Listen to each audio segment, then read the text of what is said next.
I never believed in vampires until I became their obsession. My name is Alara Mitchell, and until 3 months ago, I was just another overworked graduate student trying to finish my thesis in art history. My specialty? Gothic Romanticism and the symbolism of blood in 18th century paintings. Ironic, considering what I know now.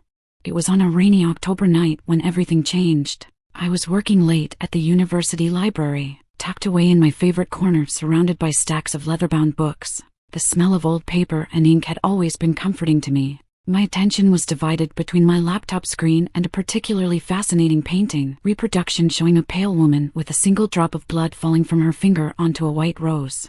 Fascinating choice of study, a voice like velvet said from behind me. I nearly jumped out of my skin. I hadn't heard anyone approach, and the library had seemed empty when I'd last looked up. "You startled me," I said, turning to face the stranger. The man before me was beautiful in a way that made my breath catch. Tall and elegant, with sharp cheekbones and piercing eyes that seemed to shift between gray and silver in the dim light. His black hair was pulled back into a neat ponytail, and he wore a tailored suit that looked like it cost more than my entire wardrobe. "My apologies," he said with a slight bow. "Alaric Devereux. I couldn't help but notice your research." His accent was impossible to place, hints of French, perhaps, but with something older underneath. I found myself staring, mesmerized, until I remembered my manners. "Alara Mitchell," I replied, extending my hand. When he took it, his skin was cool to the touch. "Are you interested in Gothic art?" His lips curved into a smile that didn't quite reach his eyes. "You could say I'm something of a collector. The symbolism of blood in art has personal significance to me." Something about the way he said it sent a shiver down my spine, but I ignored it.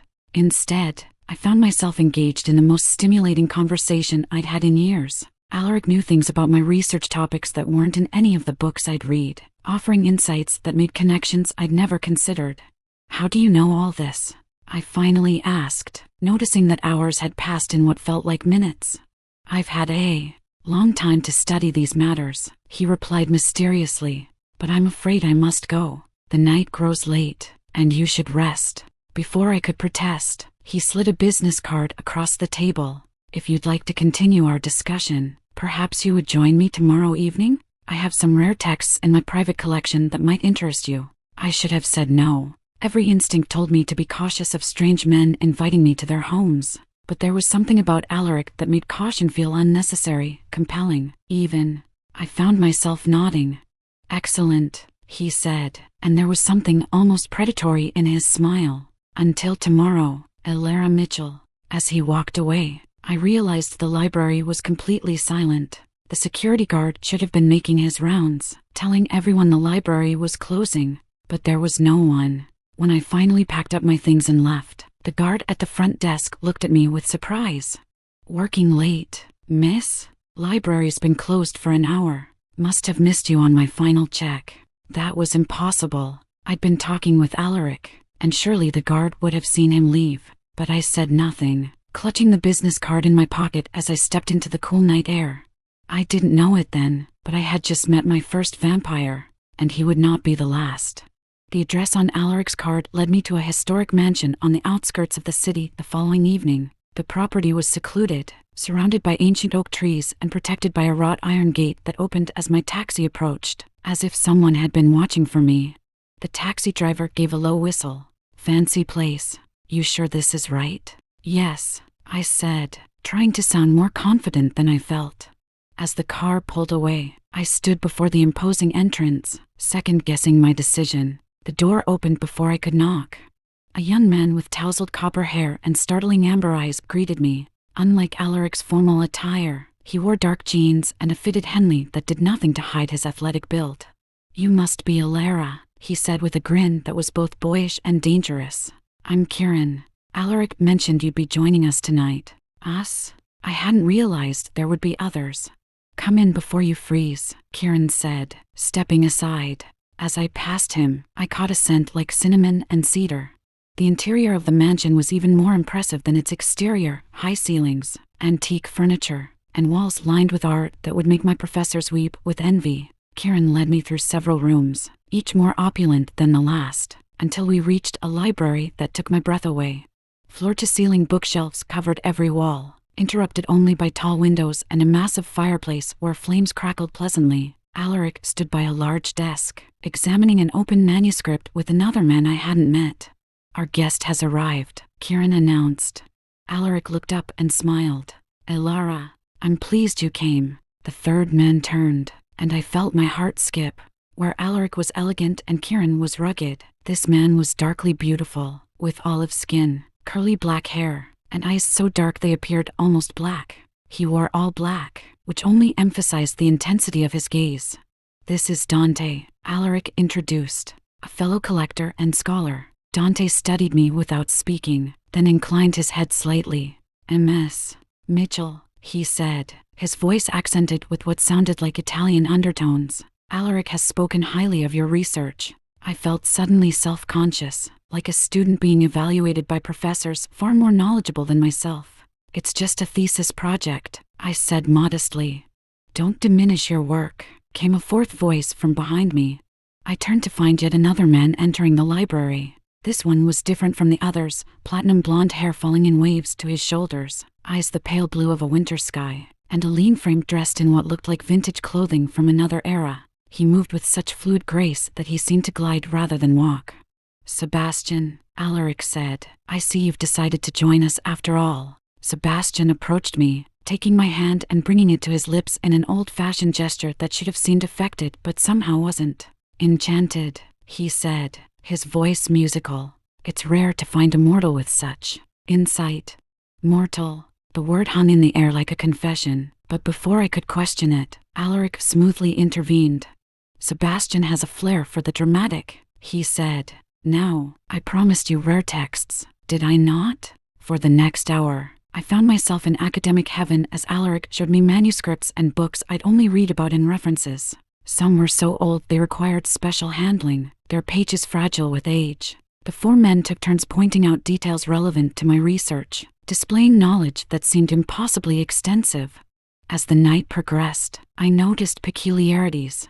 None of them ate or drank anything, though they offered me wine that tasted richer than any I'd had before. The temperature in the room seemed to drop whenever one of them stood near me, and occasionally, when I looked up quickly, I'd catch one of them watching me with an intensity that sent shivers down my spine, not entirely unpleasant ones. It was well past midnight when Alaric finally closed the book we'd been examining. "You must be tired," he said. "Perhaps we should continue another time." I was far from tired. In fact, I felt more awake and alive than I had in months. "Actually, I have questions," I said boldly, the wine perhaps loosening my tongue. "About all of you." The four men exchanged glances that held volumes of unspoken communication. "What kind of questions?" Dante asked, his dark eyes suddenly guarded. "For starters, how do you know so much about these subjects? And why did Sebastian call me immortal? And why does this feel like?" I hesitated, then pushed forward. "Like I'm being evaluated for something?" A tense silence fell over the room, broken finally by Kieran's laugh. "She's perceptive. I told you she would be." Alaric gave him a sharp look before turning back to me. "You're right to question, Elara. But are you certain you want answers? Some knowledge cannot be unlearned." There was warning in his voice, but also invitation. I thought of the strange painting that had caught my attention the night before, the drop of blood on the white rose. Something told me I stood at a similar moment of transformation. "I want to know," I said firmly. Sebastian smiled, revealing for the first time what I had somehow known I would see: fangs, delicate but unmistakable. "Then know this, lovely Elara. You've been dining with vampires tonight." "Vampires," I repeated, testing the word on my tongue. I should have been terrified.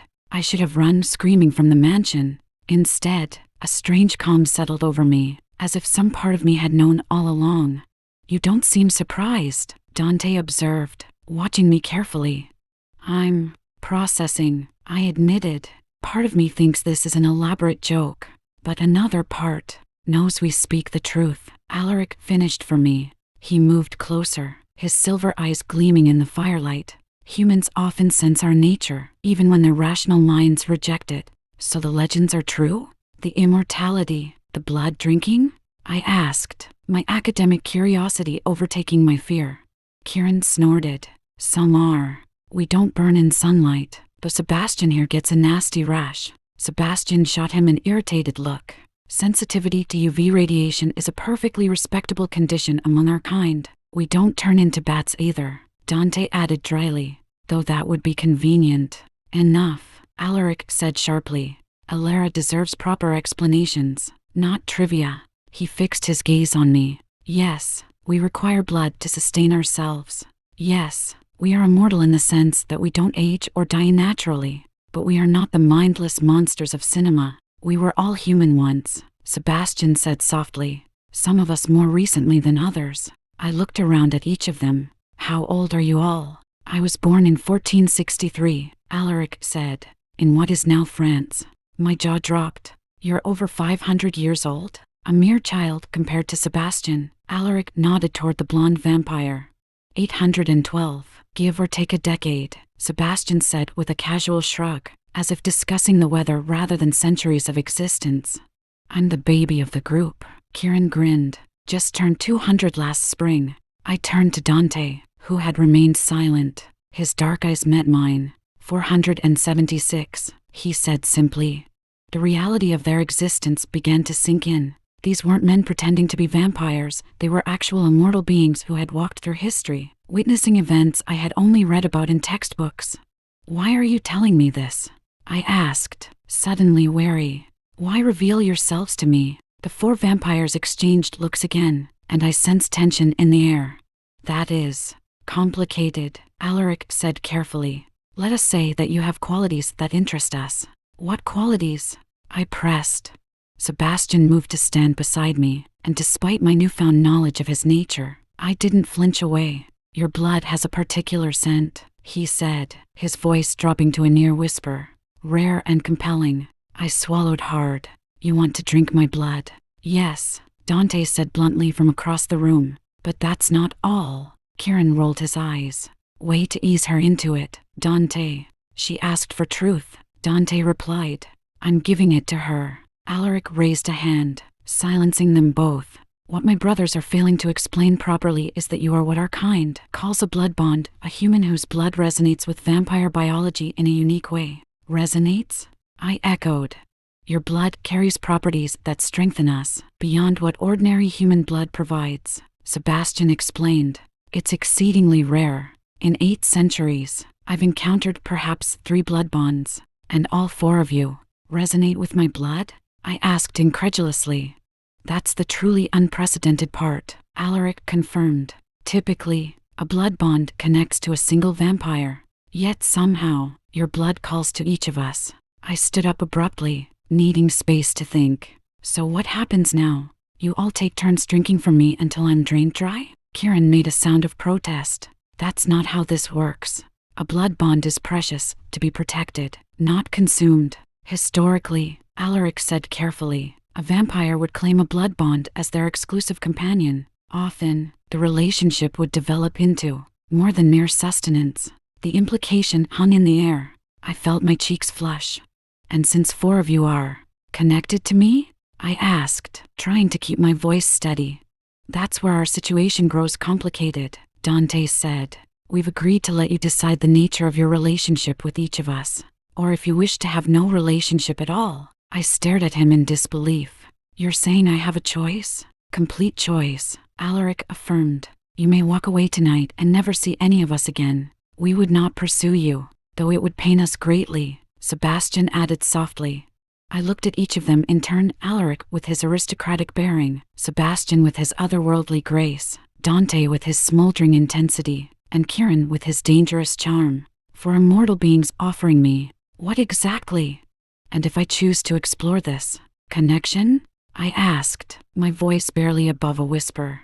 Kieran's smile was slow and promising. Then you'd discover what it means to be treasured by immortals, Alara Mitchell. I should have been overwhelmed. Perhaps I was, but beneath the shock and confusion, I felt something else, a pull toward these four that defied rational explanation. I need time, I finally said, to think about all this. Of course, Alaric agreed. Take whatever time you need. We have plenty to spare. As dawn approached, Kieran drove me home in a sleek black car that purred through the empty streets. I sat in silence, processing everything I'd learned. At my apartment door, He handed me a phone. This connects directly to each of us. When you're ready to talk about anything, just call. Our fingers brushed during the exchange, and a jolt of electricity shot through me. Kieran's amber eyes darkened momentarily. Fascinating, he murmured. Even the smallest contact. Before I could respond, he was gone, moving with that unnatural speed I now understood was part of his vampire nature. Inside my apartment, I locked the door, a meaningless gesture. I realized, if they truly wanted to reach me, I placed the phone on my nightstand and collapsed onto my bed, expecting to lie awake with racing thoughts. Instead, exhaustion claimed me immediately, and I fell into dreams filled with silver eyes, amber gazes, winter blue stares, and the darkest obsidian watching me from the shadows. For a week, I tried to return to normal life. I attended classes, worked on my thesis, and pretended I hadn't spent an evening with 4 vampires who claimed my blood was special to them. The phone they'd given me remained silent. They were keeping their promise to give me space. But normalcy was impossible. Colors seemed duller, conversations less engaging, and my research, once my passion, now felt hollow. The world of humans suddenly seemed shallow compared to the depths I'd glimpsed in those immortal eyes. On the 8th day, I was in the university library again when I felt a presence behind me. My heart leaped, but when I turned, it was only a fellow graduate student. "You okay, Elara? You've been distracted all week." "I'm fine," I lied, turning back to my books. But I wasn't fine. I was becoming obsessed with the supernatural world that had been revealed to me and with the 4 vampires who inhabited it. That night, I finally picked up the phone they'd given me. It had only 5 contacts: Alaric, Sebastian, Dante, Kieran, and one labeled simply All. My finger hovered over the last option before I pressed it. The phone rang only once before Alaric's voice answered. "Elara, I have questions," I said without preamble. "We expected you would," he replied. "Where would you like to meet?" I considered for a moment. "Neutral ground. There's a park near the river with a gazebo. Midnight? We'll be there." The call ended, and I wondered if I was making a terrible mistake. Yet even as doubt crept in, I knew I would go. The pull toward them was too strong to resist. The night was clear and cool when I arrived at the gazebo. They were already waiting, for silhouettes against the moonlight. As I approached, they turned in unison, and I felt the weight of their collective gaze like a physical touch. "You came," Sebastian said, his voice carrying on the night air. "I did," I replied, stepping into the gazebo. "I've been thinking about what you told me." "And?" Dante prompted. I took a deep breath. I want to understand what being a blood bond really means.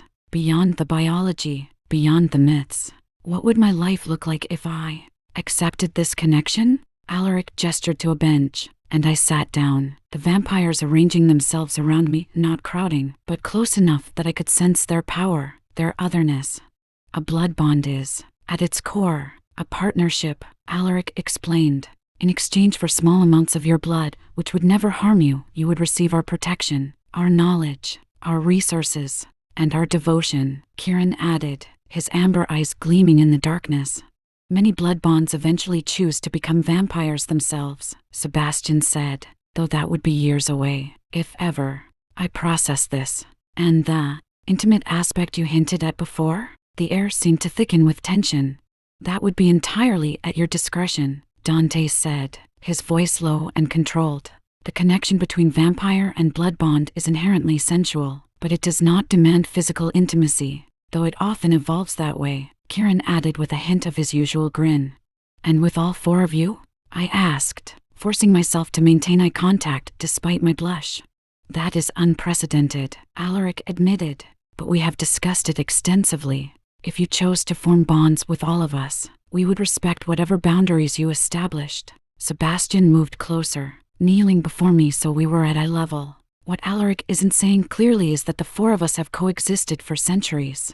We are bound by friendship and mutual respect. There would be no jealousy if you chose to develop different types of relationships with each of us." The concept was overwhelming for immortal beings, each offering a different facet of companionship.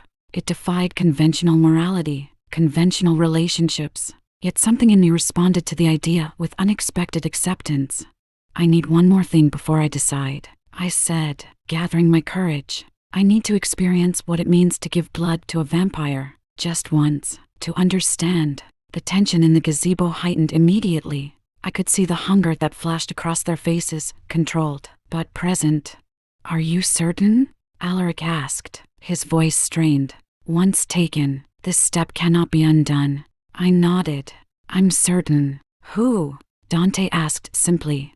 I hadn't considered this aspect, but as I looked at each of them, I realized my instinct was clear. "Alaric," I said, "since he was the first I met." If the others were disappointed, they didn't show it. Instead, they moved back slightly, giving Alaric and me space within the gazebo. Alaric approached slowly, his silver eyes never leaving mine. There will be a brief pain, followed by sensation. "I understand," I said, though I couldn't possibly.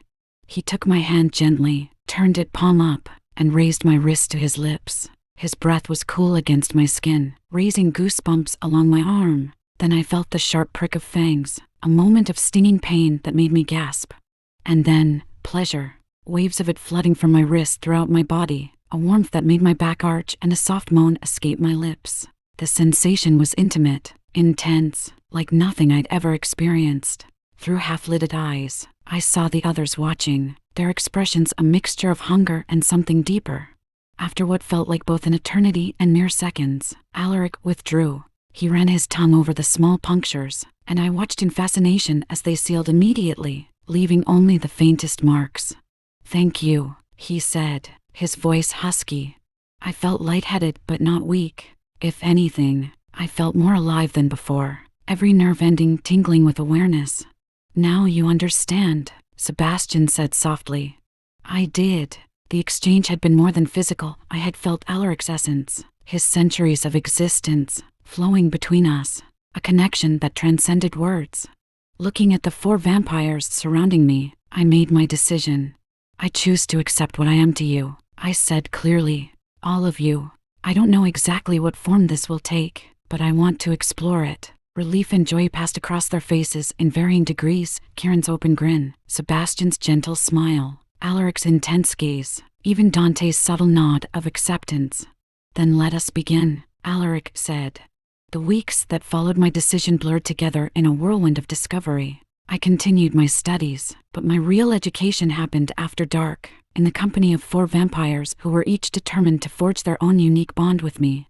Alaric became my guide to vampire history and culture. On cool evenings, we would walk through historic districts of the city as he pointed out buildings he had watched being constructed centuries ago. His stories brought history to life in ways no textbook ever could, and I found my thesis research transforming under his influence.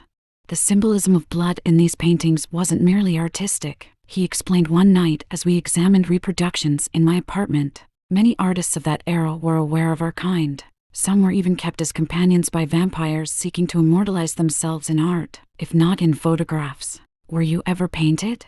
I asked, trying to imagine Alaric posing for a portrait. His smile was enigmatic. "Perhaps you'll discover my likeness in your research someday." With Sebastian, I explored music and literature. He played piano with the skill of someone who had studied under the masters themselves, which, I learned, he had. Chopin was temperamental but brilliant, he told me as his fingers danced across the keys of the grand piano in the mansion. He detested performing for crowds but made an exception for intimate gatherings of our kind. We appreciated his genius in ways humans could not. Sebastian's blood-taking was different from Alaric's, gentler, almost reverential. He preferred to take from the crook of my elbow, his blue eyes holding mine as he drank, sending waves of pleasure that felt like floating on a cloud. Dante was the most reserved of the 4, but when he finally opened up, I discovered a passionate intellect that challenged me constantly. He taught me Italian during midnight lessons at a 24-hour cafe where the staff never seemed to notice how he never ordered food. "Your pronunciation is improving," he noted after I struggled through a complex sentence, "but your cadence still reveals your American origins. Is that so terrible?" I asked, amused by his perfectionism. His dark eyes softened slightly. "No, it's endearing." When Dante took blood, it was always quick and intense, a sharp spike of pleasure that left me breathless. He preferred the traditional neck bite, and I couldn't deny the thrill that ran through me when he pulled me close, his strong hands supporting me as he drank. And then there was Kieran, playful, irreverent Kieran, who insisted on showing me the modern vampire world. The old ones live in the past too much, he said as we entered an exclusive nightclub I never could have accessed on my own. There are vampire DJs, vampire fashion designers, vampire tech billionaires. We adapt. The club pulsed with music and bodies, and I quickly realized many of the patrons weren't human. They moved too gracefully, their eyes reflecting light in unnatural ways. Kieran kept me close, his arm around my waist, both protective and possessive. "They can sense what you are," he murmured in my ear. "A human blood bond is rare enough. One connected to 4 vampires is unprecedented. You're the most interesting person in the room." With Kieran, blood-taking was wild and exhilarating. He liked to build anticipation, kissing his way up my arm or along my collarbone before sinking his fangs into whatever spot he'd chosen that night. The rush was like a drug, leaving me dizzy with pleasure and clinging to him as he drank. Despite their different approaches, the 4 vampires maintained a careful balance with each other. They never took blood on the same night, ensuring I remained healthy and strong. And true to their word, they respected whatever boundaries I set, never pushing for more than I was ready to give. But as weeks turned to months, those boundaries began to shift. The night I first kissed Alaric was after he'd shown me a private collection of art that had been thought destroyed during World War II. The emotional impact of seeing these lost masterpieces, combined with the intensity of our blood exchange, led to an inevitable moment where our lips met. His kiss was controlled yet passionate, centuries of experience evident in the way he drew responses from me I hadn't known I was capable of. With Sebastian, it happened during a thunderstorm that knocked out power across the city. By candlelight, he'd read poetry to me in languages dead for centuries, his melodic voice hypnotic. When lightning illuminated his ethereal features, I was the one who moved toward him, seeking his cool lips with mine. Dante's reserve broke during one of our Italian lessons when my hand brushed his while reaching for a book. The contact sent a visible shudder through him, and suddenly his careful control vanished. His kiss was consuming, demanding, leaving me trembling and wanting more. And Kieran, impulsive, passionate Kieran, had stolen kisses from the beginning, quick playful ones that gradually lengthened into something more profound. His enthusiasm was contagious, making me laugh even as desire built between us. What might have been complicated or confusing was instead liberating. Each vampire offered something different, filling aspects of my life I hadn't realized were empty. And rather than being jealous of each other, they seemed pleased by the happiness I found with each of them. "It wasn't planned this way," Alaric admitted one night as we lay intertwined on his antique 4-poster bed. "When we first sensed your blood, we expected conflict. We've fought over lesser things in our centuries together. What changed?" I asked, tracing the contours of his face in the moonlight. "We changed," he said simply. "Or perhaps you changed us. There is something harmonizing about your presence in our lives. I'd never imagined my life taking such a turn, from solitary student to beloved of 4 immortals. But as unusual as it was, it felt right in a way nothing else ever had. The only shadow on my newfound happiness was the awareness that I remained human, aging, mortal, finite. I would have perhaps 50 or 60 more years if I was lucky. To beings who had lived for centuries, that was barely a moment. "Don't," Sebastian whispered one night when he caught me staring at a small wrinkle forming at the corner of my eye. "Don't think of time that way." "How can I not?" I asked. "Every day takes me further from you." He gathered me close, his immortal heart beating slowly against my ear. "There are options, when you're ready to consider them." The prospect of becoming like them, immortal, powerful, truly one of their kind, was both terrifying and alluring. But that decision remained in the future. For now, I was content to exist between worlds, blood flowing from me to them, creating bonds stronger than I had ever known possible. 6 months into my new life, I defended my thesis with distinction. My revised focus on the vampire symbolism in Gothic art had impressed my advisors, though they had no idea how authentic my sources truly were. That evening, my 4 vampires threw me a celebration at the mansion that put any graduation party to shame. "To Dr. Elara Mitchell," Alaric toasted, raising a glass of something that definitely wasn't wine. "Who has illuminated the shadows of history with new understanding." The others raised their glasses, Sebastian with elegant grace, Dante with solemn intensity, and Kieran with a wink that made me blush. "I couldn't have done it without you," I said truthfully. Their knowledge, their connections to the past, had transformed my academic work. Nonsense, Sebastian said. Your insight was always there. We merely encouraged it. As the night progressed, I found myself on the balcony with Dante, looking out over the moonlit grounds. In the months since our first meeting, he had gradually revealed layers of himself, like a flower slowly blooming. What will you do now? He asked. With your degree completed? It was a question I'd been avoiding. Normal graduates would be applying for teaching positions or museum work, but I was hardly normal anymore. I don't know, I admitted.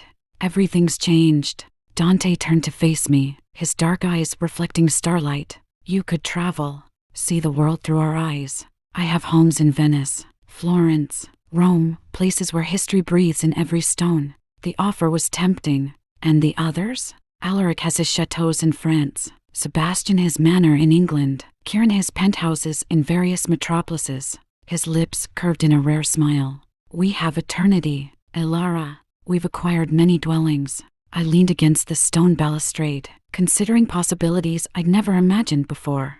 It sounds wonderful, but you're thinking of your mortality again, he said, reading me easily. I nodded. It was the elephant in the room, the fact that I would age while they remained forever as they were. Already, in quiet moments, I found myself wondering how long their interest in me would last as my youth faded. Dante took my hand, pressing it to his chest where his immortal heart beat slowly. There is a solution. When you're ready. Becoming like you, I whispered. It would need to be a unanimous decision, he said carefully. All four of us would need to agree, and more importantly, you would need to be certain. The transition is difficult. Before I could respond, Sebastian appeared in the doorway. Forgive the interruption, but we have an unexpected situation. Dante tensed immediately. What kind of situation? Visitors, Sebastian said, his tone carefully neutral. From the council. I'd heard mention of the Vampire Council before, the governing body that maintained order among their kind. From what I gathered, they were ancient, powerful, and rarely involved themselves directly in the affairs of younger vampires. Dante's expression hardened. Why are they here? They've heard rumors, Sebastian said, his eyes flicking to me, about our unique arrangement. I felt a chill that had nothing to do with the night air. Is that bad? Neither vampire answered directly. Instead, Dante offered me his arm. Come. It's better to face them together. In the grand living room, two vampires I'd never seen before stood near the fireplace. One was a woman with auburn hair cascading down her back, wearing a sleek modern suit that emphasized her statuesque figure. The other was a man who appeared to be in his 60s, the oldest-looking vampire I'd encountered, with silver hair and piercing green eyes. Alaric and Kieran stood facing them, their postures deliberately casual but with underlying tension I'd learned to recognize. Ah, the human in question, the woman said as I entered with Dante and Sebastian. Her accent was Eastern European, her eyes a startling violet. Interesting. Elara, Alaric said formally. May I present council members Lilith and Magnus? I inclined my head, unsure of the proper etiquette for meeting vampire royalty. So, Magnus said, his voice surprisingly warm, you are the blood bond who has managed to forge connections with 4 vampires simultaneously. Quite the achievement. I didn't exactly plan it, I said truthfully. Lilith circled me slowly, and I resisted the urge to shrink back. My 4 vampires watched tensely. May I? She asked, reaching toward my wrist where faint marks from their feedings remained. Before I could respond, Kieran stepped forward.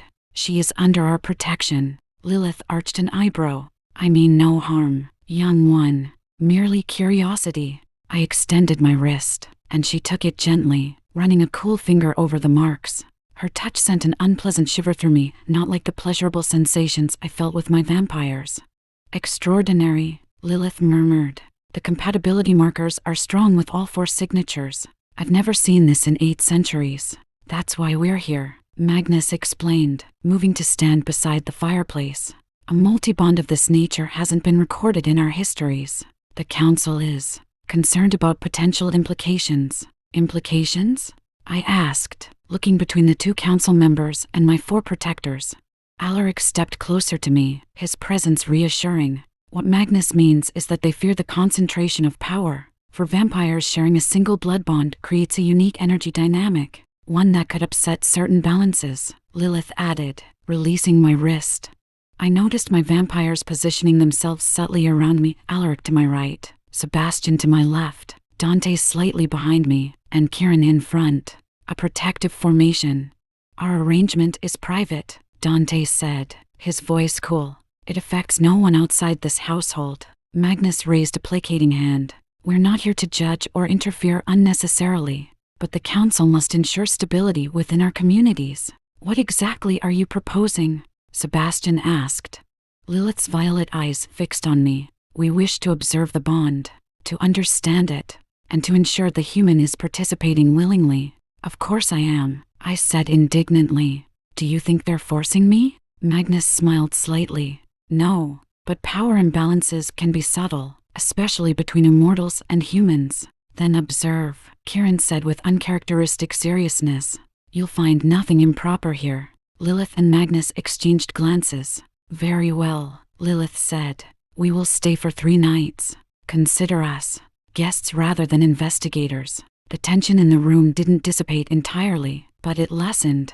Alaric, ever the diplomat, offered the council members accommodations and refreshments, the nature of which I chose not to dwell on. Later that night, as I prepared for bed in the room that had become mine at the mansion, Alaric came to me.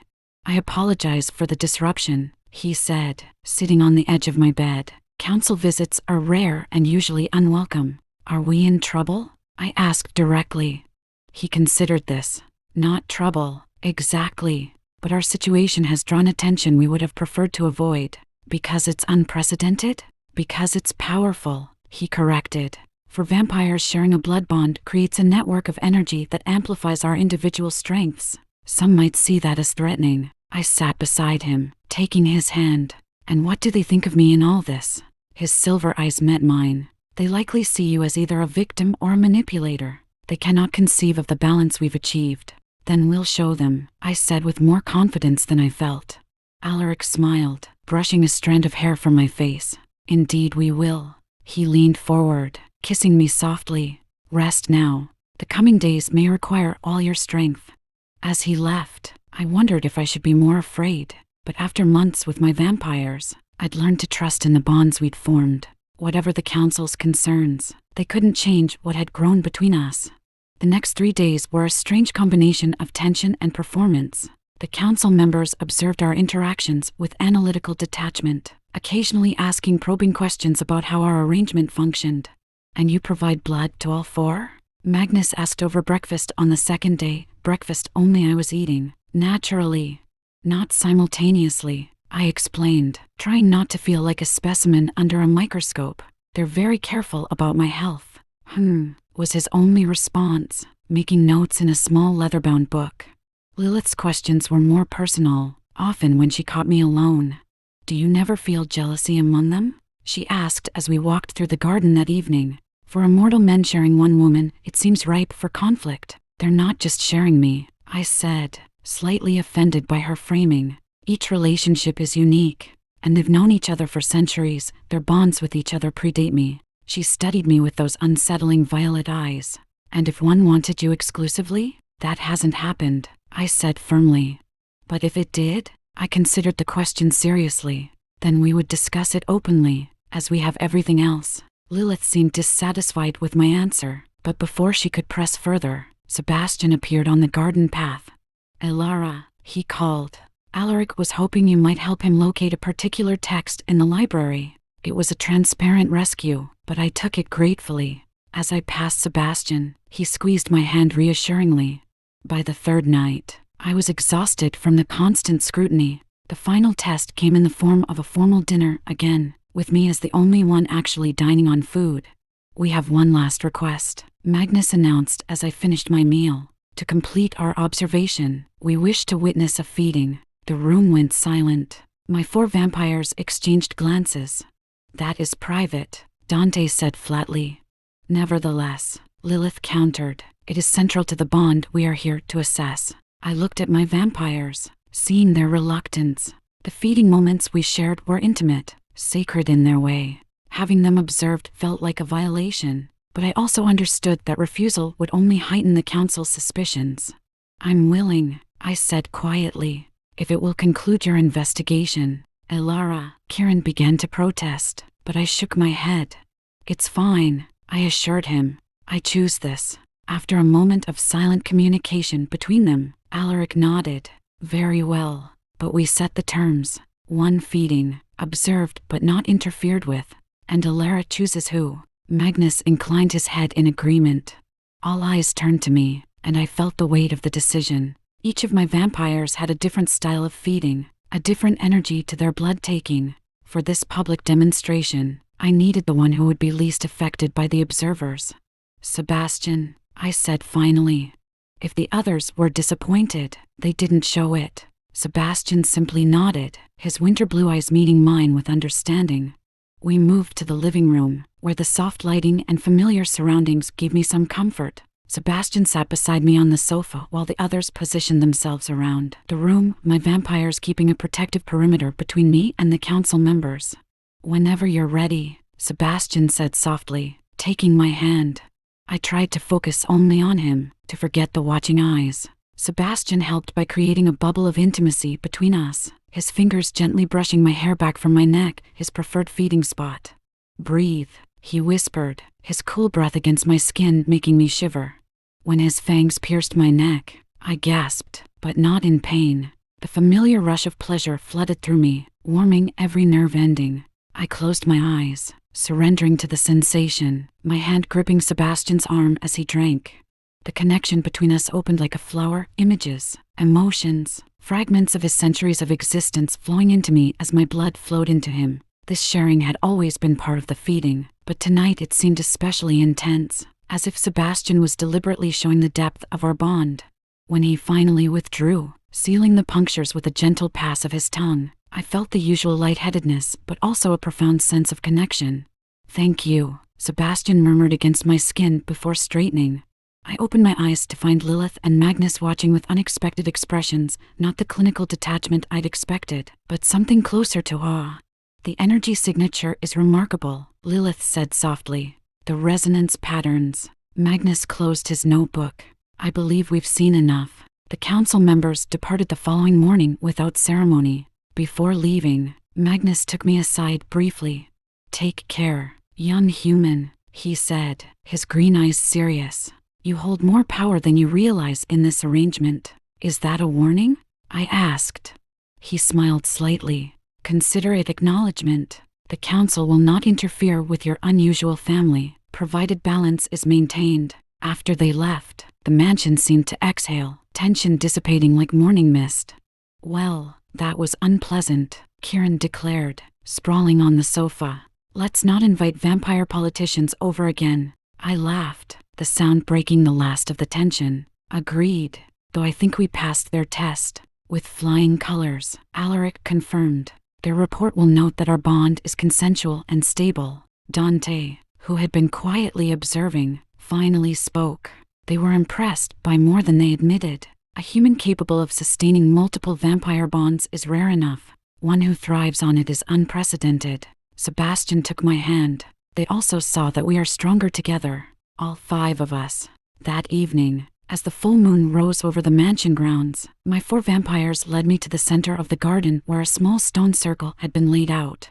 What's this? I asked, curious. A milestone, Alaric explained. We've successfully defended our bond against outside scrutiny. It seems appropriate to mark the occasion. In the center of the circle stood a single white rosebush, its flowers luminous in the moonlight. Blood roses, Sebastian said, noting my admiration. An ancient variety cultivated by our kind. They bloom only when nourished by vampire blood. They're beautiful, I said, reaching out to touch a velvety petal. They're also symbolic, Dante added. A physical manifestation of our bond with you. Kieran grinned.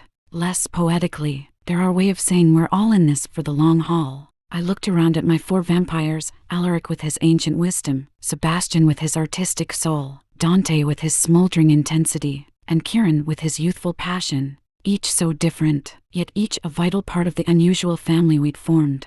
Speaking of the long haul, I said carefully, I've been thinking about what Dante and I discussed before the council arrived. The atmosphere shifted, all 4 vampires focusing on me with sudden intensity.